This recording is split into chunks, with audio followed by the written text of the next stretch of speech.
Welcome to Movie Channel.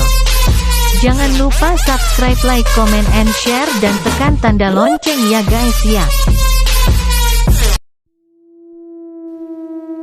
Setelah aku mentalak Anissa, aku pun pergi dari rumah. Tapi aku juga tidak pergi ke tempat Sandra. Aku hanya berputar-putar dan berkeliling-keliling kota sesaat, merenungi apa yang telah terjadi dan kekacauan apa yang sudah aku lakukan. Menyesal? Tidak. Tapi aku merasa bersalah kepada Anissa. Aku begitu jahat kepadanya. Tapi aku tidak tahu. Aku tidak bisa jika harus terus berjauhan dengan Sandra. Iya, cinta lama yang sebegitu lama aku pendam. Sekarang waktunya aku bersama dengan dia setelah sekian lama aku terpisah. Kata hatiku. Aku berputar-putar keliling kota, menikmati kesendirian dalam malam, mendengarkan deburan ombak di pantai.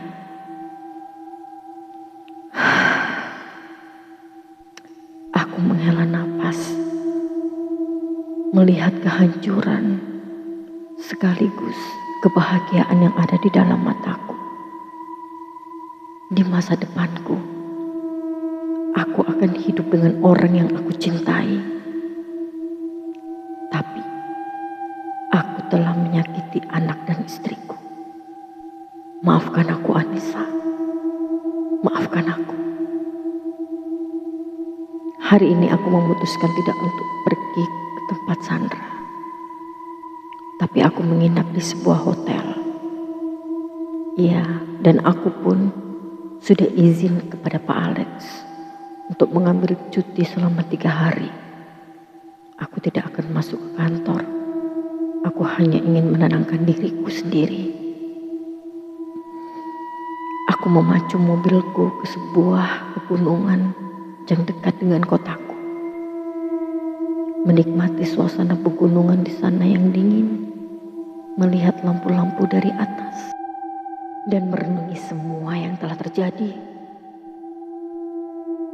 Ada sentilan dalam batinku bertanya, apakah semua ini pantas aku lakukan? Sekelebat bayangan Sandra pun datang. Dan tiba-tiba pun aku amat sangat merindukannya. Tapi untuk saat ini, aku akan menghindari semua orang. Aku butuh menenangkan diri. Handphone telah aku matikan. Aku ingin menikmati kesendirian ini di tengah malam ini. Malam yang benar-benar sunyi.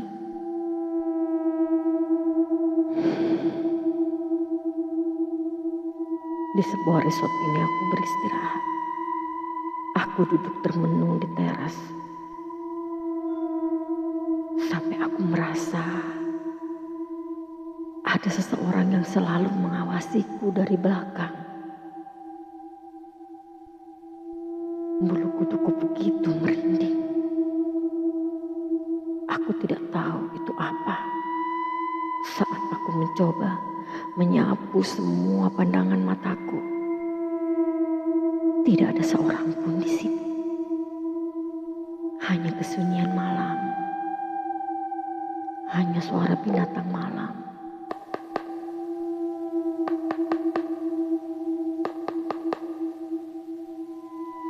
Tiga ketukan pintu mengetuk ke pintu luar. Aku mencoba berteriak, "Siapa?" Karena aku merasa tidak memesan apapun. Tapi tidak ada jawaban.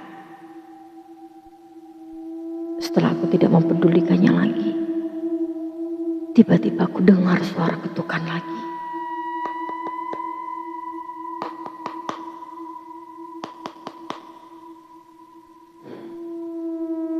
Dengan kesal aku pun bangkit dan membuka pintu. Nihil, tidak ada siapapun. Tapi aku merasakan ada hembusan angin dingin yang masuk menabrak tubuhku. Aku melihat sekitarku pun tidak ada siapa-siapa. Aku menutup pintu. Kemudian aku berjalan ke ranjangku, mencoba untuk berbaring. Di antara sadar dan tidak sadar, aku melihat sosok perempuan dengan mata satu, dengan rambut tergerai menutupi wajahnya sebelah. Dia menatapku dengan tajam dan tersenyum sinis. Dia kemudian berkata, "Kau dan aku akan menyatu, Fandi." Ujarnya kala itu. Aku tergagap. Aku terbangun dari mimpiku. Ya Tuhan, keringatku penuh. Keringat dingin ini membasahi seluruh tubuhku. Memang hanya sekejap, tapi bayangannya begitu menakutkan. Aku mencoba mengabaikan mimpi itu. Kulihat, masihlah jam 2 malam. Sampai akhirnya pun aku mendengar seolah ada cakaran di dalam tembok.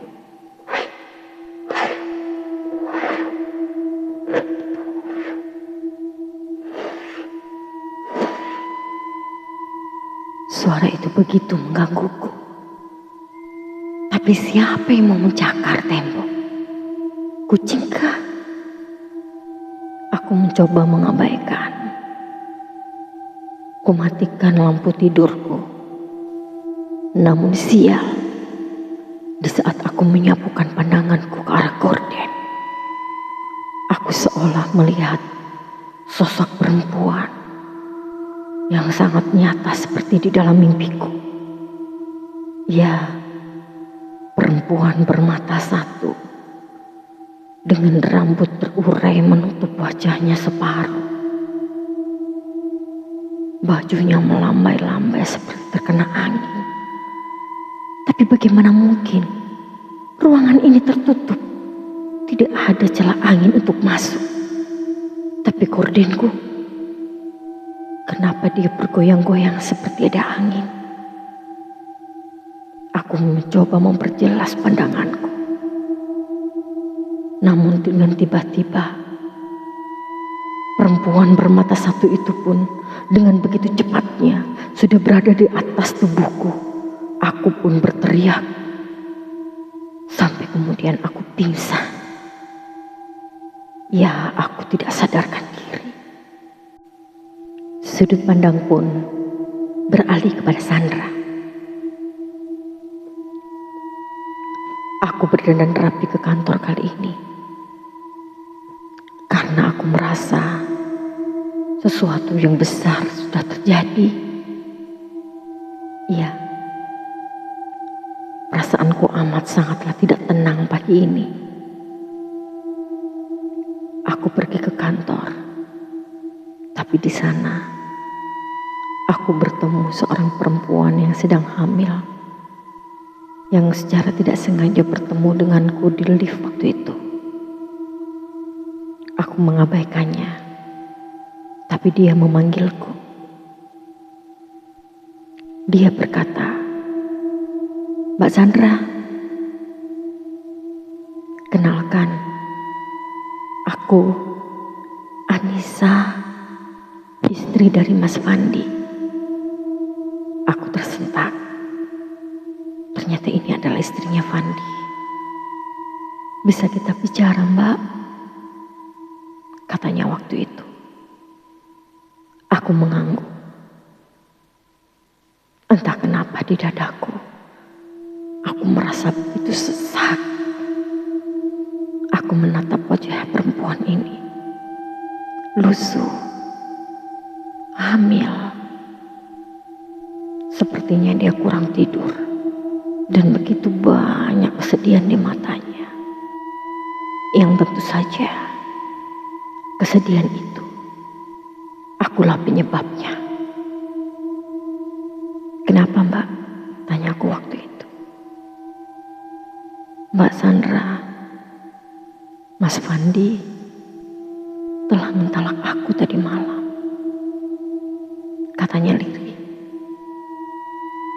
Tersentak. Jelas aja aku kaget. Tapi jujur, di dalam hatiku, aku amat sangatlah bahagia. Aku merasa kemenangan ini sudah menjadi milikku. Aku melihatnya dengan sinis, tanpa rasa kasihan sedikit pun. Oh, dia sudah mentalakmu. Lantas apa yang bisa aku bantu? Kataku waktu itu. Aku sudah mengetahui semua hubungan antara Mbak Sandra dan juga Mas Fandi. Memang cinta di antara kalian begitu besar. Apakah Mbak Sandra tahu kalau cinta kalian itu terlarang? Aku sedang hamil. Tapi demi dirimu, Mas Fandi menceraikanku. Aku tahu cinta di antara kalian sudah terjalin amat sangat lama. Dan baru kali ini semua itu menjadi nyata. Aku memang tidak pernah ada di hatinya. Tapi apa yang kuberikan padanya selalu tulus dalam hatiku. Aku hanya meminta, jangan sia-siakan Mas Fandi, Mbak. Aku akan pergi dari kehidupan kalian untuk selamanya. Seketika keikuanku pun luntur. Aku memeluknya. Aku bilang, aku akan menjaganya karena aku amat sangat mencintai Fandi. Meminta maaf. Tidak. Aku merasa sama sekali aku tidak pernah bersalah. Bahkan, jika perempuan ini tidak datang dan Fandi tidak menceraikan, mungkin aku akan memperlakukan mereka dengan lebih kejam lagi. Untungnya, Anissa sudah datang kepadaku dan menyerahkan Fandi kepadaku. Lalu, dengan angkuh pun, aku berlalu dari dirinya. Aku pergi meninggalkannya tanpa mengucapkan apapun, bahkan terima kasih atau sekedar meminta maaf. Aku tidak melakukannya. 1 tahun setelah kejadian itu, aku dan Mas Fandi pun sudah menikah. Tapi ada satu hal yang selalu ingin membuatku ketagihan. Iya, aku tidak pernah bisa berhenti untuk tidak pergi ke rumah Mbak Joko untuk meminta guna-guna. Aku tidak tahu kenapa. Aku hanya begitu takut kehilangan Mas Fandi untuk yang kedua kalinya. Sehingga aku pun selalu mengguna-gunai dia. Dan aku pun memakai susuk di semua seluruh tubuhku supaya dia hanya tertuju kepadaku. Tapi setelah aku memakai susuk yang kupasang di daerah kewanitaanku. Aku merasa seringkali aku dibayang-bayangi seseorang yang memakai baju putih dengan wajah setengah tertutup oleh rambutnya dan hanya terlihat satu matanya yang mengerikan. Mbak Joko berkata, jika dia adalah pendampingku, tidak apa-apa. Tapi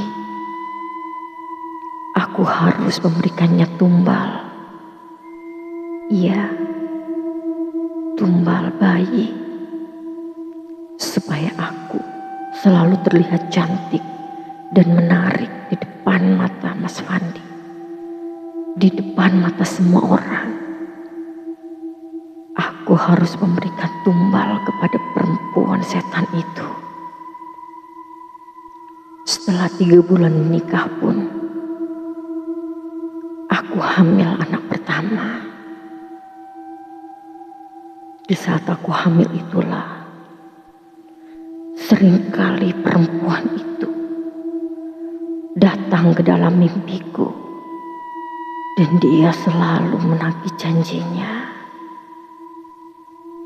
Dia selalu datang dan berkata, anakmu akan menjadi milikku, Sandra. Katanya waktu itu. Mungkin karena aku merasa masih muda.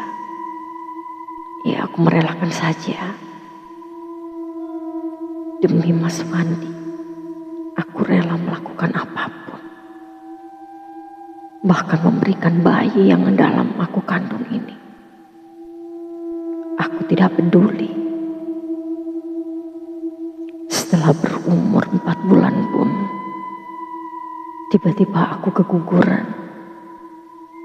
Dan di dalam mimpiku, aku melihat perempuan ini. Dia sedang memakan janinku dengan begitu lahapnya. Dan dia menyeringai menakutkan kepadaku dengan wajah penuh darah dari bayiku. Iya, mengerikan. Aku pun bergidik begitu takutnya. Sampai aku pun terbangun dan seluruh tubuhku basah oleh keringatku. Mas Fandi yang begitu khawatir kepadaku karena aku menggigau terus-menerus saat aku tidur.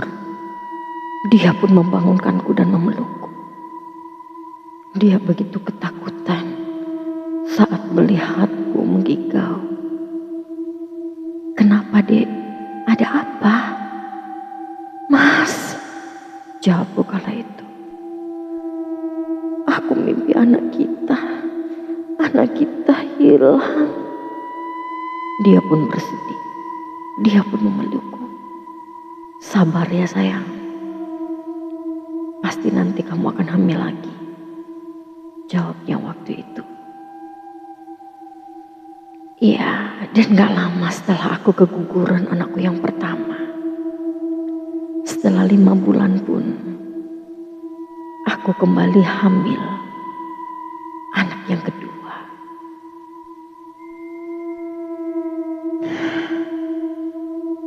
Tapi ada satu hal yang selalu aku lakukan kepada Mas Fandi selama ini.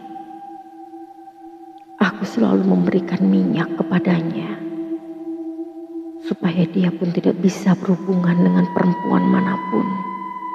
Dia hanya bisa berhubungan denganku saja. Setelah kandunganku berjalan 4 bulan, kejadian itu pun terjadi lagi. Aku keguguran untuk yang kedua kalinya. Di sini aku sudah mulai merasakan sedih. Karena tiba-tiba aku pun merindukan sosok seorang anak. Bukan cuma kecantikan ini saja. Tapi perjanjianku dengan perempuan iblis itu tidak bisa dihentikan. Semenjak aku menjadi goyah di dalam hatiku, perempuan iblis itu pun seringkali menampakkan diri kepadaku dengan wajahnya yang sangat mengerikan. Dia selalu berkata, "Kau jangan coba-coba mengkhianatiku, Sandra. Kalau tidak, hidupmu akan aku hancurkan." Akhir-akhir ini pun seringkali aku merasa galau. Aku ingin melepaskan semuanya, tapi siapa yang bisa menolongku? Bahkan Mbak Jogo pun, dia sudah tiada. Bagaimana caraku untuk melepaskan semua ini? Tentunya aku tidak bisa. Semenjak aku mulai melemah dan aku mulai sudah tidak menginginkan hal ini terjadi, Mas Fandi mulai mendapatkan sakit. Ya, kemaluannya berbintik-bintik dan merasa gatal pada kemaluannya, dan juga timbul nanah-nanah yang begitu banyak. Seringkali dia pun kesakitan. Kita sudah seringkali pergi ke dokter, tapi dokter pun angkat tangan. Tidak tahu ini jenis penyakit apa. Bukan sifilis, bukan apa. Dokter pun tidak tahu. Berbagai macam dokter kita datangi, tidak ada yang bisa menyembuhkannya. Jika nanah itu meletus, rembetannya pun akan menghasilkan luka yang sama. Dan itu pun sudah sampai menjalar ke pahanya. Sedangkan aku tidak sama baiknya dengan Mas Fandi. Aku pun sering merasa gatal pada kemaluanku. Dan aku merasa ada sesuatu yang selalu tidak beres. Selalu saja ada rembesan darah yang keluar dari kemaluanku. Dan baunya pun amat sangat membusuk. Ketika aku pun mencoba untuk pergi ke dokter, semuanya baik-baik saja. Dan sejak kejadian itu pun tidak mungkin aku bisa hamil. Dan pada saat malam purnama bulan berikutnya, bagaimana mungkin aku bisa mempersembahkan seorang bayi dengan kondisi seperti ini? Saat itulah setan itu selalu mengganggu kami berdua. Dia selalu mulai menunjukkan penampakan-penampakan di dalam rumah kami, di dalam kamar kami.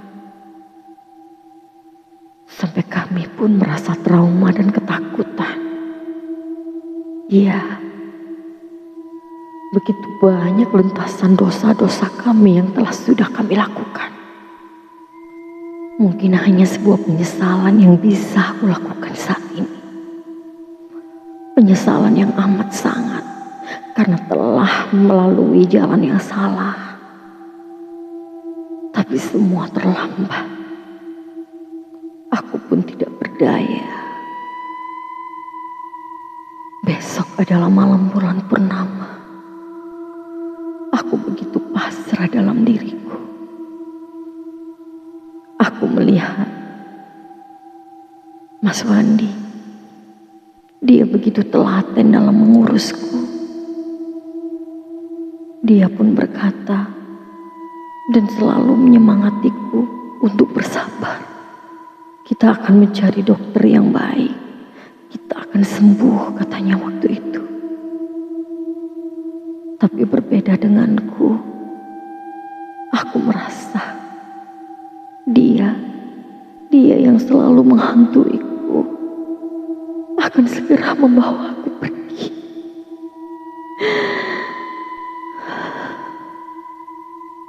Sudut pandang pun beralih kepada Fandi.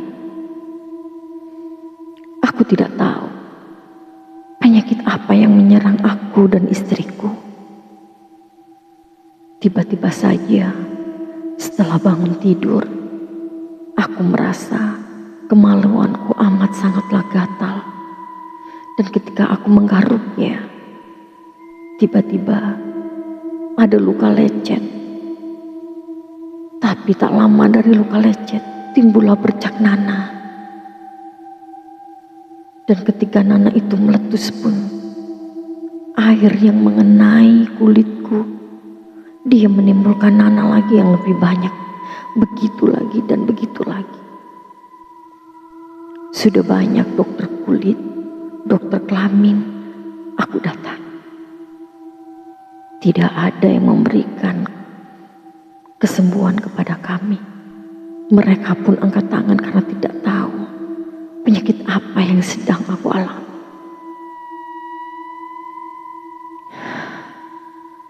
Hal yang sama pun terjadi kepada istriku.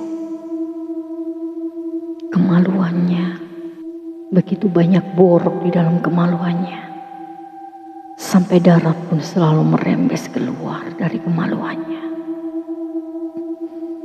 Dia begitu tersiksa, sama tersiksanya sepertiku.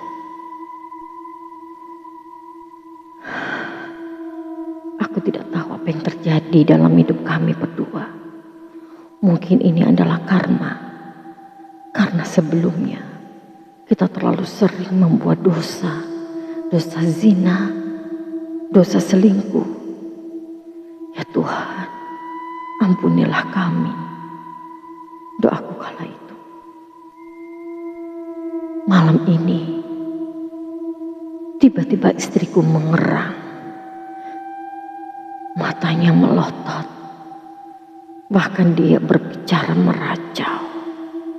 Dia selalu mengatakan, aku akan membawanya pergi. Aku membawanya pergi. Dia sudah menyalahi perjanjian. Dia tidak memberiku tumbal. Ojenya kala itu, aku tidak mengerti kenapa dia selalu berkata seperti itu. Aku merasa dia sedang ada yang merasuki. Aku berusaha untuk menolongnya, menyadarkannya, tapi tidak mampu. Tiba-tiba aku pun teringat dengan ustadz komplek kami. Dengan cepat aku pun menelponnya untuk meminta bantuan kepadanya. Ketika dia telah datang, dia begitu melihat keadaan istriku. Dia syok. Ya Allah, dosa apa mesti yang telah dilakukannya? Katanya waktu itu. Sedangkan aku yang tidak tahu menahu. Dosa apa, Ustaz? Istrimu telah melakukan perjanjian. Ini sudah sangatlah terlambat. Aku tidak bisa menolongnya. Katanya waktu itu. Iya, Sandra. Malam ini, Sandra menghembuskan nafas terakhir dengan amat sangat tragis. Begitu banyak darah yang keluar dari kemaluannya sampai membasahi kasur ini dengan penuh. Aku menangis jadi-jadi. Apa maksud Ustaz? Dia memakai guna-guna. Dia melakukan perjanjian. Aku tidak mengerti. Lalu Pak Ustadz pun menjelaskan semuanya kepadaku. Jika istriku telah memakai banyak susuk dalam tubuhnya dan dia telah membersihkannya, lalu aku pun bercerita kepadanya.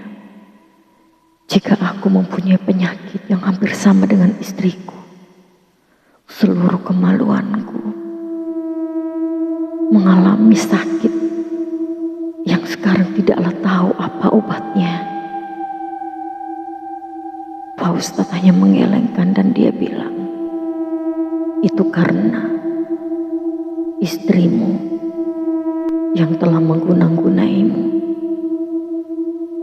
yang telah memberikan sesuatu kepada kemaluanmu, sehingga kau tidak bisa berbuat apa-apa dengan perempuan lain kecuali hanya dengannya. Jawab Pak Ustadz, apakah saya bisa sembuh Pak Ustadz? Insya Allah kita akan coba mengobatinya Pak Fandi. Ya, akhirnya inilah teman-teman episode terakhir dari Santet Banyuwangi. Semoga yang sudah mendengarkan dapat terhibur dan juga kita bisa mengambil hikmah dari cerita ini. Oke, terima kasih yang sudah support aku, yang udah selalu setia menemani aku mendengarkan cerita-cerita dari aku. Terima kasih banyak. Semoga kebaikan selalu tercurah kepada kalian. Dan semoga kita bisa mengambil hikmah dari cerita Santet Banyuwangi ini. Jika yang namanya perjanjian dengan iblis, perjanjian dengan setan, semua itu hanyalah bisa membawa keburukan dalam hidup kita. Semoga kita selalu dijauhkan dari kesesatan. Amin ya rabbal alamin. Oke, terima kasih semuanya. Saatnya aku pamitan dan assalamualaikum warahmatullahi wabarakatuh. See you. Bye-bye.